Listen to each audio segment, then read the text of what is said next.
नहीं। पर फिर भी लोग इतने चतुर हैं,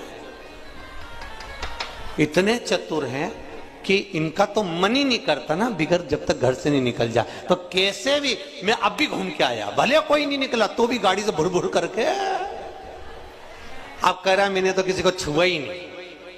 कहां गया था? बस बाजार। पेट्रोल पंप चालू था? हाँ। पेट्रोल डलवाया?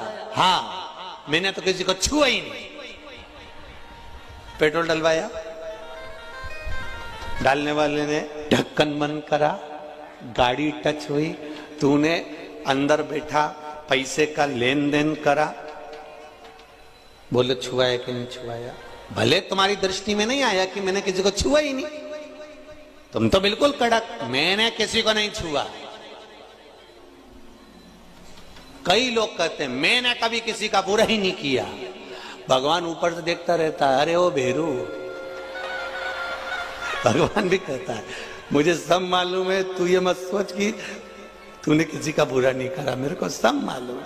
अभी 3 दिन पहले की बात है, बैठा हुआ था बाहर गार्डन में और बैठे बैठे एक मच्छर तेरे ऊपर आके बैठ गया और तूने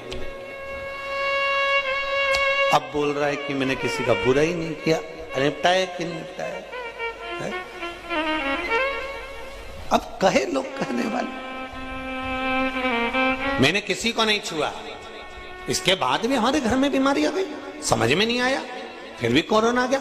स्पर्श मात्र से अगर कोरोना बीमारी फैल सकती है तो ये शिव महापुराण की कथा कह रही है, सुनकर जाने वाले के मात्र स्पर्श दर्शन उसके चरण की रज से भी मेरे शिव की करुणा हो सकती है, कृपा हो सकती है, ये निश्चित।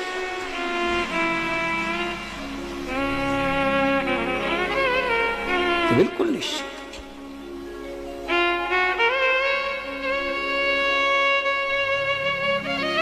प्रसाद, शिव महापुराण की कथा चल रही है और प्रसाद का मतलब क्या होता है? प्रभु का साक्षात दर्शन। प्रसाद जो अपन लिखते हैं प्रसाद, उसका मतलब ही केवल इतना है कि प्रभु का साक्षात दर्शन। अब जरा विचार करिएगा, बहुत अच्छे से कथा सुनना। ये 7 दिन की शिव महापुराण की कथा, प्रसाद शिव महापुराण की कथा है। पूरा देश सुनने के लिए बैठा हुआ है और बड़ी ललकता से लोग फेसबुक यूट्यूब तक चालू कर करके बैठे हैं कि हमें प्रसाद की महत्वता समझना है। तो पहले तो सबसे पहले देवराज की कथा से प्रसाद की शुरुआत करते हुए अपन आगे बढ़ते हैं कि प्रसाद की मूलता क्या।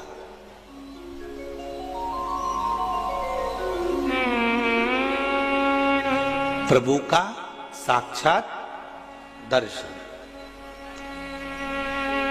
अब विचार करिएगा, तुम बद्रीनाथ नहीं गए,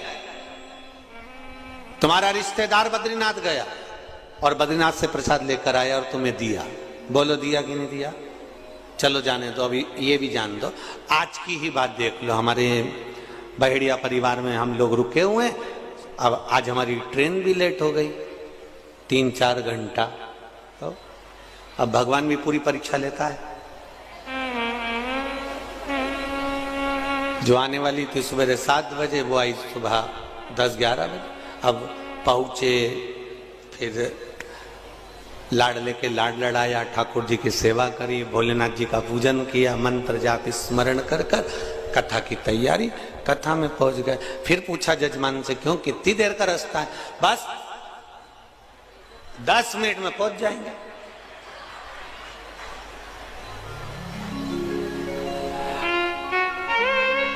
अच्छा है इन सबकी रिश्तेदारी यमराज से नहीं है, नहीं तो ये यमराज इनसे पूछ ले, क्यों रे कमलाबाई को लेके जाना है, कितनी बजे आऊं? बस 10 मिनट में आ जा। और मालूम पड़े कमलाबाई उससे पहले की भग गई राम जी। अब इसका क्या ठीक है? अब ये बोले 10 मिनट का रास्ता है गुरुजी। स्टेशन से चले थे जब भी यही बोले थे 10 मिनट में घर पहुंच जाएंगे, और घर से चले भी कथा स्थल तक तो भी यही बोले 10 मिनट में कथा स्टार्ट, और मालूम पड़े घड़ी का कांटा देख देख देख देख। अब हमने सोचा कि टाइम पे पहुंच जाएं तो कम से कम ये इतने पत्र आते हैं तो पढ़ने में आ जाते हैं। अब टाइम पे पहुंचे ही नहीं तो पत्र क्या खाक पढ़ो। अब 10 मिनट में, इतने में वो बच्चा गाड़ी चला रहा था, क्या नाम उसका, हम तो नाम स्मरण नहीं है हमको इतना। हमने उससे कहा जरा जल्दी चलाओ, उसने आगे वाले को फोन लगाया, जरा जल्दी चलाओ। आगे वाले ने आगे वाले को लगाया, जल्दी चलाओ। सबने लगा दिया पर चला कोई नहीं, सब वैसे की वैसे ही चला। और ऊपर से बचा कुचा था तो बाहर लगा दिए ने ढोल वाले। अब हमारे मन में आया भगवान अच्छी आज तो खुद परीक्षा लिए तूने, 10 मिनट का कह कर आधा घंटा निकाल दिया, और बचा कुचा था तो ढोल नगाड़े ला के खड़े कर दिया। अब इनके बीच में थोड़ा, अब बेचारे इतनी देर से ढोल बजाए, अपन उनको नींव भी देखो तो उनको भी बुरा लगे। बताओ, गुरुजी आया और फूला फूला चले गया तो मन लगता तो है। तो अब उनका भी बजा लो तुम तो बजा लो। अब ढोल वालों की भी आदत, दूल्हा सामने रहे तो और दम दम के बजा, अब ढोल वाले भी बजा, अब उनको उत्साह तो बड़ा। इसका नाम बिल्कुल सही है, बड़ोदरा ही अच्छा है, एकदम बढ़िया, इसमें कोई दिक्कत वाली बात नहीं, बढ़िया। अब विचार करा जाए जरा, एक विचार अपने चित्त में आए। कोई नाथद्वारा गया, नाथद्वारा से प्रसाद आया। हम जहां पर बहेड़िया जी के यहाँ रुके हुए हैं वहां प्रसाद भी पहुंचा। आज बाबा की कृपा थी, श्री जी बाबा की, तो प्रसाद पहुंच गया। प्रसाद का मतलब क्या होता है? प्रभु का साक्षात दर्शन तो है।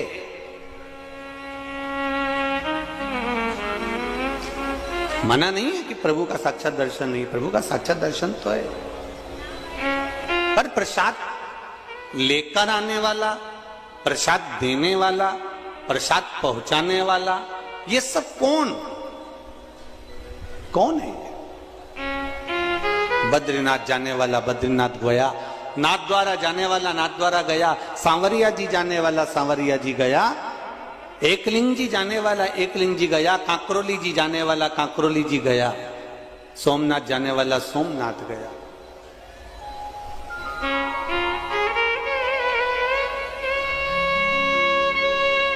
जाने वाला जा रहा है और लाकर प्रसाद तुम्हारे हाथ में दिया, उसका सार तत्व क्या है?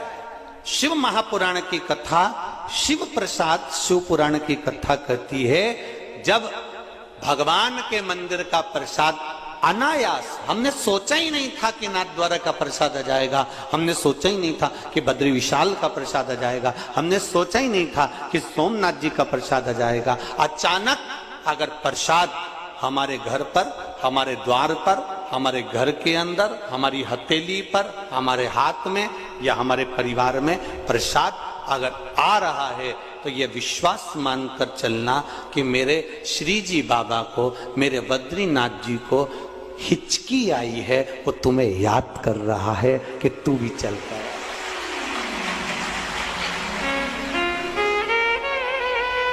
उसको याद, उसने प्रसाद के माध्यम से, प्रसाद देने के माध्यम से, प्रसाद के माध्यम से उसने ये खबर करवा दी, प्रसाद के माध्यम से उसने सूचना करवा दी कि ये प्रसाद मैं भेज रहा हूं। इसका मतलब ये है कि केवल कि आप मेरे नजदीक तक, आप मेरे करीब तक आ जाइए, आप मेरे पास आइए। महाराज, प्रभु का साक्षात दर्शन। देवराज नाम का ब्राह्मण मंदिर को छोड़कर जब जाने लगा, मंदिर से बाहर निकलकर, जब देवराज नाम का ब्राह्मण मंदिर को छोड़कर जा रहा है, ब्राह्मण ने हर हर महादेव कर कर आवाज लगाई है, और आवाज लगाकर ब्राह्मण ने शब्द कहा, अरे बांधव थोड़ा रुकिए।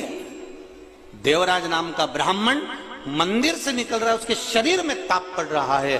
बांधव जरा रुकिए, आप रुको थोड़ा।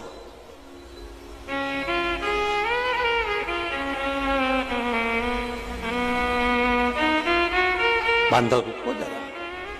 और देवराज नाम के ब्राह्मण ने पलट कर देखा, मुझे किसने रोका है, कौन मुझे रोक रहा है, कौन मुझे रोक रहा है। पलट कर देखा, और जब पलट कर देखा कि कौन मुझे रोक रहा है, तब देखा कि जो ब्राह्मण देवता शिव महापुराण की कथा का वाचन कर रहे थे, जो ब्राह्मण देवता शंकर भगवान की कथा का वाचन कर रहे थे, जो ब्राह्मण देवता शिव महापुराण का वाचन कर रहे हैं, वो ब्राह्मण देवता मुझे रोक रहे हैं और कह रहे बांधव थोड़ा सा रुक जाइए, बांधव थोड़ा रुकिए, थोड़ा रुक जाइए। देवराज ब्राह्मण रुका नहीं। यही की यही कथा, यही की यही चरित्र, यही की यही संवाद, यही की यही कथा आपको सत्यनारायण भगवान की कथा में भी प्राप्त हो जाती है। यही की यही भगवान सत्यनारायण की कथा में भी आपको ये प्राप्त हो जाता है। यदि आपने श्रवण करी हो श्री सत्यनारायण भगवान की कथा, तो उसमें आपको ज्ञात होगा सत्यनारायण भगवान की कथा में कि एक राजा अपने राज्य से निकल कर जा रहा है, वन में भ्रमण करता करता जा रहा है, वन में डोलता हुआ जा रहा है, और वहां सत्यनारायण भगवान का पूजन हो रहा था, और पूजन होते हुए देखकर उसने प्रणाम ना करा, प्रसाद दिया, उसने प्रसाद ग्रहण नहीं करा और उस प्रसाद को छोड़कर चल दिया। प्रसाद की अवज्ञा हो गई, उसका राज सत्ता नष्ट हो गया। अर्थात प्रसाद की अवज्ञा से मतलब क्या? प्रसाद को स्वीकार नहीं करना, प्रसाद को स्वीकार नहीं करना। महाराज शिव महापुराण की कथा कर, भगवान शंकर का चरित्र कर आए, भगवान शंकर का संवाद कर आए। अब जैसे देवराज ब्राह्मण के सम्मुख में बार बार आवाज लगाकर कहा गया, शब्द कहे गए, देवराज ब्राह्मण के सम्मुख में फिर आवाज लगाकर कहा, अरे बांधव रुको, ए बांधव रुको। उसके बाद भी देवराज नाम का ब्राह्मण नहीं रुका, वो अपने गंतव्य की ओर, अपने मार्ग की ओर चलता जा रहा, चला गया। अब देवराज ब्राह्मण ने पलटकर जरूर देखा पर रुका नहीं है, और वो देवराज ब्राह्मण एक बेलपत्री के वृक्ष के नीचे जाकर बैठ गया। जब बेलपत्री के वृक्ष के नीचे जाकर बैठा, वहां जाकर विराजमान हुआ, तब समय आया। और ये कथा आप लोगों ने सुनी है कि यम के दूत आ रहे थे, उनको रोककर भगवान शंकर के गण आ गए, भगवान शिव स्वयं आ गए, और भगवान शंकर स्वयं आकर उनको लेकर जाने लगे। भगवान स्वयं उनको लेकर जाने लगे। बोल विश्वनाथ भगवान की। प्रसाद के लिए ब्राह्मण देवता ने भी आवाज लगाई थी कि बांधव रुको,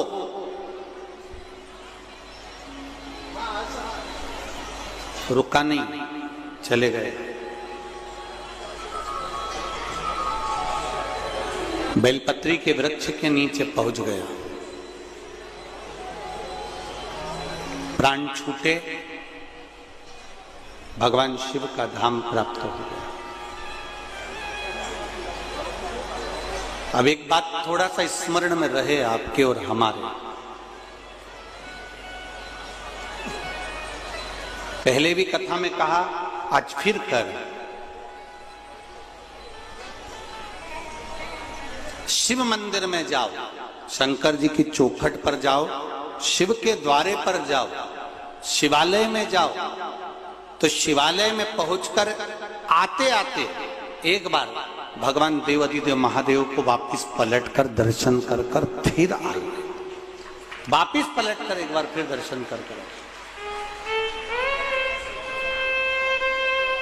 शिव की चौखट तक जाकर, शिवालय पर जाकर आप आ रहे हैं, दर्शन कर लिया, पूजन कर लिया, आराधना कर ली, या तो उनकी देहली पर बैठ जाओ थोड़ी देर उनकी चौखट के बाहर बैठ जाओ, या फिर पलट कर एक बार फिर दीदार करो, फिर घूमकर दर्शन करो।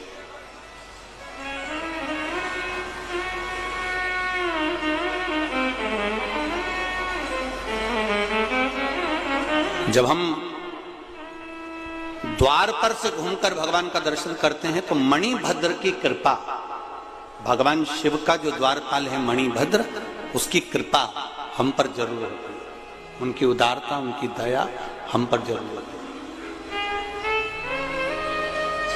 ये निश्चित है। शिव कृपा कर रही है, शिव कथा कर रही है।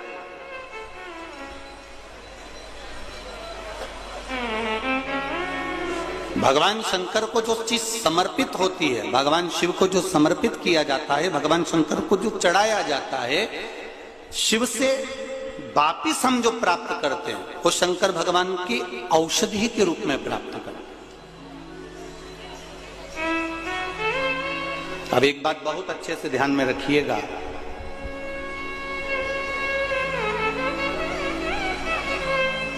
किसी संत के दरवाजे पर, किसी सदगुरु के द्वार पर, भगवान की चौखट पर, भगवान के मंदिर में, देवालय में जब हम जाते हैं तो हम संत के द्वार पर जब हम जाते हैं तो कुछ ना कुछ उस संत के द्वार से बन सके तो आप वहां से जो प्रसाद लेकर आ रहे हैं, जो आप प्राप्त कर कर ला रहे हैं, वो केवल प्रसाद नहीं होता, केवल प्रसाद नहीं है वो। शिव महापुराण की कथा ये तक कहती है कि केवल वो प्रसाद नहीं है, यहां तक शिव पुराण कर रही है कि जिस संत के द्वार का हम वो प्रसाद लेकर आ रहे हैं, जिस मंदिर का हम वो प्रसाद लेकर आ रहे हैं, वो प्रसाद ही नहीं रहता, केवल वो औषधि भी निर्मित हो जाती है। अगर भगवान के श्री विग्रह से वो स्पर्श मात्र हो जाए तो औषधि भी हो जाए।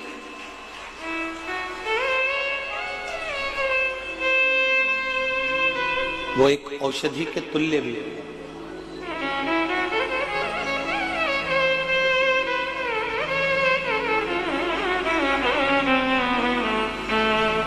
कभी सांवरिया जी जाएं, कभी नाथद्वारा जाएं, कभी काकरोली जी जाएं, कभी सोमनाथ जी, कभी तिरुपति जाएं, कभी द्वारका जी जाएं। आप होटल में भोजन करो, मना नहीं है, करते ही हो, जाकर आप बुकिंग करेंगे, होटल में रुकेंगे, धर्मशाला में रुकेंगे, भवन में रुकेंगे तो बाहर भोजन करेंगे। पर कभी अगर मौका लग जाए द्वारकाधीश जाने का, सोमनाथ जाने का, या नाथद्वारा जाने का, या सांवरिया जी, या जहां आप जाते हैं, काकरोली जी, एकलिंग जी, जहां जाएं वहां जाकर आप एक बार पूछें, क्यों साहब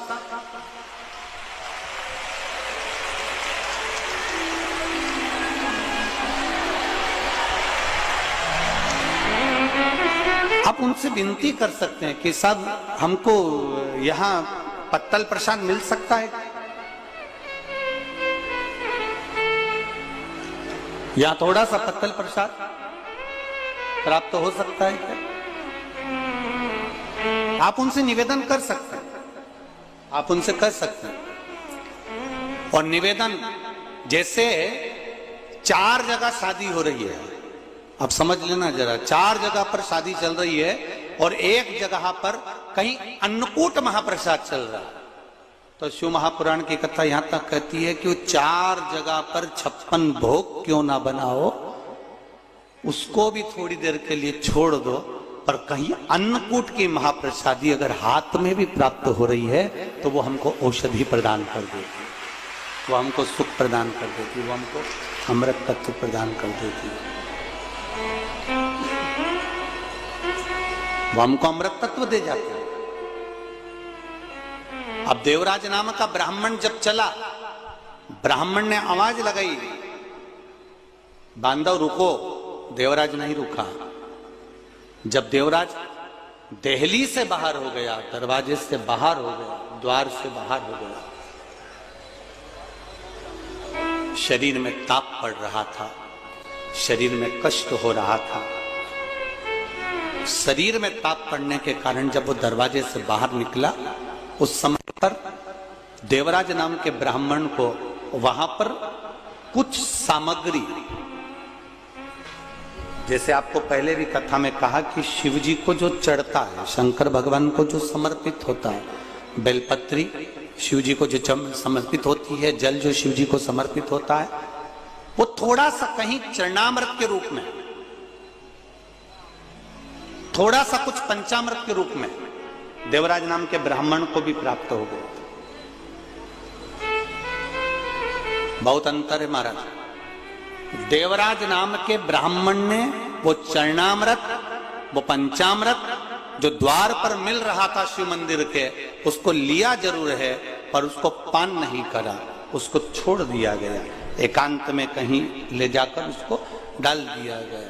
अब जरा ध्यान देना, कितना कितना हमारे यहाँ शास्त्र कह रहा है कि मान लो आपके सामने सांवरिया जी का प्रसाद आ गया, नाथद्वारा का प्रसाद आ गया, बद्रीनाथ का प्रसाद आ गया, द्वारका जी का प्रसाद आ गया, तिरुपति का प्रसाद आ गया, या 12 ज्योतिर्लिंग में से किसी ज्योतिर्लिंग का प्रसाद आ गया, और मान लो आपका व्रत है और आप वो प्रसाद नहीं ग्रहण कर सकते, तो फिर क्या करोगे? शिव महापुराण की कथा कहती है उसको हाथ में लेकर मस्तक से लगाकर भले आप दूसरे को प्रदान कर दो, पर प्रसाद अगर तुम्हारे पास में आया है तो उसका स्पर्श जरूर करिए। उस स्पर्श मात्र से भी आपको सुख का अनुभव होगा, मात्र स्पर्श मात्र। और चलो सहज भाषा में, शिव मंदिर के बाहर आ रहे हो, शंकर की चौखट से बाहर आ रहे हो, शंकर भगवान के द्वार से बाहर आ रहे हो, पीछे पलट कर देख लिया, ठीक है। नहीं पलट कर देखा तो देहली पर भी अगर आपने हाथ फेर लिया और द्वार पर भी यदि आप हाथ फेर कर हृदय से लगाकर, मस्तक से लगाकर वापिस आ भी जाते हो, तो उसमें भी प्रसाद का ही फल प्राप्त होता है। शिव की चौखट पे प्रसाद का फल मिल जाता है। शंभु शरणे पड़े मांगो घड़ी दुख काटो दया करी ने दर्शन। एकमात्र प्रसाद का सम्मान, आदर, सत्कार और उसका फल हमारे जीवन में सुख प्रदान कर जाता। श्रीमद् भागवत, आत्मदेव नाम का ब्राह्मण जिसकी पत्नी को संतान नहीं है, आत्मदेव नाम का ब्राह्मण अपने प्राणों को त्यागने गया, ये श्रीमद् भागवत कहती है। और जाते जाते एक संत मिल गए, संत के चरण पकड़ लिया, बाबा मेरे यहाँ संतान नहीं है, आप कृपा करेंगे? होगी। संत हाँ, तेरे यहाँ 7 जन्म तक संतान का सुख नहीं है।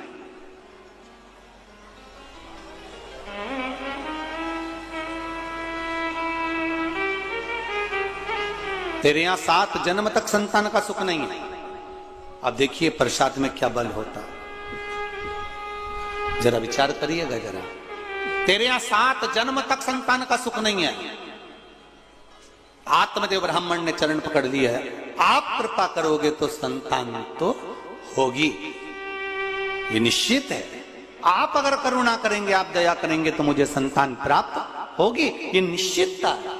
आप कृपा करिए। कहा मेरे पास आपको देने के लिए कुछ भी नहीं है। तब आत्मदेव नाम के ब्राह्मण ने कहा, संत की जो झोली होती है वो खाली नहीं होती है, उस झोली में संत के पास भले कुछ ना हो पर वो झोली में कुछ ना कुछ भरा जरूर होता है। मैं जानता हूं आपकी झोली में जरूर कुछ होगा और आप मुझे प्रदान करेंगे, ये निश्चित है, आप मुझे देंगे। देखिए अब होता है, कोई कोई आपको, कई लोग मिलेंगे जो आशीर्वाद भी दे देंगे, कई लोग मिलेंगे जो आपको बेल भभूति भी दे देंगे, कई लोग मिलेंगे जो आपको बहुत कुछ अपने पास से निकालकर आनंद की कोई वस्तु भी दे देंगे। पर शिव महापुराण की कथा कहती है, शंकर भगवान के पास जाओगे, शिव के द्वार जाओगे, तो भगवान शंकर को आपने केवल 1 लोटा जल जो चढ़ाया है, शिव को जो बेलपत्र समर्पित करी है, शिव को जो 1 दावना चावल का समर्पित करा है, शंकर को 1 फूल की अगर पंखड़ी भी चढ़ाई है, तो शिव कथा कहती है आपको मांगने की जरूरत नहीं पड़ेगी। जब आप पात्र लेकर घर जाएंगे तो शिव खुद उसको भरकर भेज देता है, उसमें मांगने की जरूरत नहीं पड़ती। और उसका प्रमाण देखिए, एक पत्र आया है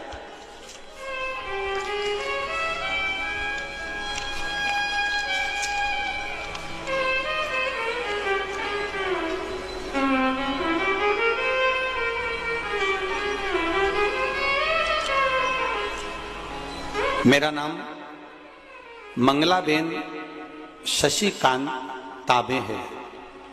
हम बड़ोदरा मकरपुरा में रहते हैं। कहीं बैठी हो मंगलाबेन शशिकांत जी ताबे, कहीं बैठी हो तो हाथ हिलाइएगा इस तरह से दोनों, अगर कहीं बैठी हो तो।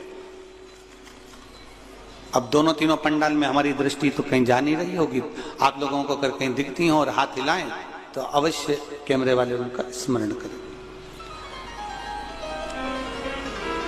मेरा नाम मंगलाबेन शशिकांत तांबे है। हम बड़ोदरा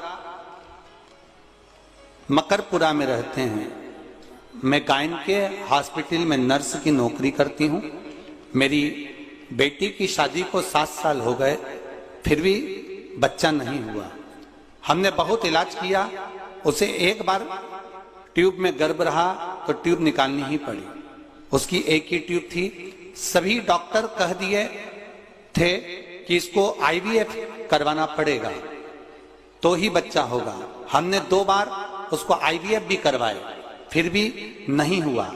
बाबा, मुझे बेटी की बहुत चिंता थी। मैं 20 साल से सबकी डिलीवरी करवा रही थी हॉस्पिटल में, क्योंकि मेरी नौकरी थी। सबको संतान होती, मेरी बेटी के यहाँ कोई संतान ना। सोनोग्राफी सेंटर में मेरी बेटी भी नौकरी करती है, सबका रिपोर्ट बताती है, पर उसको भगवान ने संतान नहीं दी। बाबा, एक दिन मेरी जेठानी ने बताया कि हम उसे सीहोर लेके जाते हैं। जेठानी आपकी कथा 2-3 साल से सुनती थी और हम भी सुनने लगे और हमारी बेटी को सीहोर लेकर गए। 26/2/2022 को सीहोर कुबेरेश्वर धाम पर पहुंचे। वहां आपकी कथा 26/2/2022 को चल रही थी। मैं बाबा को बोल के आई, बाबा भोलेनाथ कृपा करना, कंकर शंकर की पूजन करके आई। आप तो दुनिया का भाग्य बदलते हो, मेरी बेटी के यहाँ संतान दे दो। वहां से आए, सफेद आंकड़े की जड़ वाला उपाय जो शिवरात्रि पर आपने कथा में कहा था, पार्थिव शिवलिंग का निर्माण करवाया था, वो सब हमने करा। और बाबा की कृपा उदारता इतनी रही, बाबा ने ऐसी कृपा कर दी। 26/2/2022 को हम सीहोर गए और 26/6/2022 को उसे गर्भ ठहर गया। हमने 20 दिन बाद डॉक्टर को दिखाया तो डॉक्टर भी आश्चर्य में पड़ गया कि इसके गर्भ में संतान है। गुरुदेव, बाबा से विनय, बाबा से निवेदन, 6ठा महीना बाबा की कृपा से, बाबा की उदारता से चल रहा है और बच्चा भी स्वस्थ है और उसकी माँ भी स्वस्थ है। बस ऐसी कृपा करना कि उसके गर्भ से संतान सुखी हो। ये शिव है। अब देखिए, 26/2/2022 को कुबेरेश्वर गए और 26/6/2022 को गर्भ ठहरा। पुराण का मूल प्रसाद है शिव कथा। और आप लोगों से भी निवेदन है, ये जो कथा का प्रसाद मिलता है, यही प्रसाद हमको जनमानस तक पहुंचाना है और इसी प्रसाद से ही बाबा कृपा कर सकता है। उसका जो आनंद है वो हमें प्राप्त हो सकता है। हमें किसी आडंबर की या कहीं जाने की जरूरत नहीं पड़ती। हमें तो केवल देवाधिदेव महादेव के दर्शन करना, उसकी भक्ति धारण करना, उसका आनंद प्राप्त करना।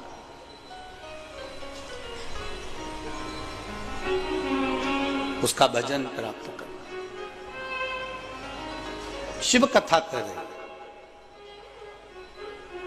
आत्मदेव नाम का ब्राह्मण श्रीमद् भागवत में कहा संत के चरण पकड़ लेता है और संत से कहता है, आप अगर कृपा करेंगे तो मेरे को अवश्य संतान की प्राप्ति होगी। आप करुणा करिए, आप कृपा करिए, आप दया करिए।